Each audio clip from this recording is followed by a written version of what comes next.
ফুটবলে goal miss হয়েই থাকে। এই তো সেদিন কোয়ার্টার ফাইনাল ম্যাচে ডেনমার্কের বিপক্ষে ক্রিস্টিয়ানো রোনালদো যে পেনাল্টি মিস করলেন তা দেখে বিশ্বের তাবৎ ফুটবল বৌদ্ধরা বোকা বনে গেলেন।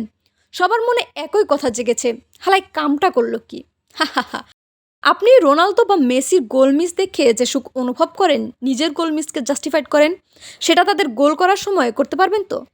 তারা সাথে সাথে উপলব্ধি করে নেন কেন তিনি মিস করলেন। সেই ম্যাচে রোনালদোই ৭২ মিনিটে গোল করে পর্তুগালকে এগিয়ে দিয়েছিলেন।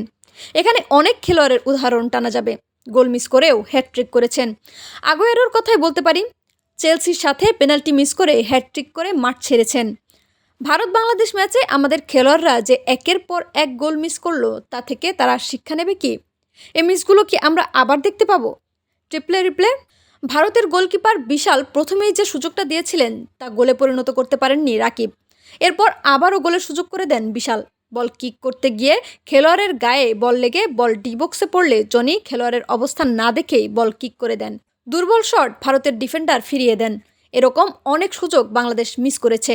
আর মাঠের বাইরে দর্শকের পা নড়ে উঠেছে। পারলে সে নিজে গিয়েই কিক করে বল জালে পাঠায়। ভারতের সৌভাগ্য বলতেই হবে। অবশ্য ভারতের কোচ মানোলো মার্কেজ এক কথায় তাদের নৈতিক পরাজয় স্বীকার করে নিয়েছেন। ম্যাচ শেষে প্রেস কনফারেন্সে বলেছেন, আমরা ভাগ্যবান যে গোল হজম করিনি। আমরা বাংলাদেশকে যে সুযোগ দিয়েছি সেটা তারা কাজে লাগাতে পারেনি। বাংলাদেশ কি পারবে সামনের ম্যাচের সুযোগগুলো কাজে লাগাতে, অথবা যারা এ পজিশনের জন্য যোগ্য তাদের সুযোগ করে দিতে? আলামিনকে কেন নামানো হলো না, এ নিয়ে বড় একটি প্রশ্ন থেকেই গেল। গোলের পর গোল মিস, তাও তাকে নামানো হলো না কেন? হয়তোবা কাবরেরা সাবধানী ছিলেন, তিনি কম্বিনেশন ভাঙতি করতে চাননি। কম্বিনেশন ভেঙে গোল খেলে আর বাংলাদেশ হেরে গেলে দায়ভার তার কাঁধেই উঠত, তার বিরুদ্ধে আন্দোলন হতো।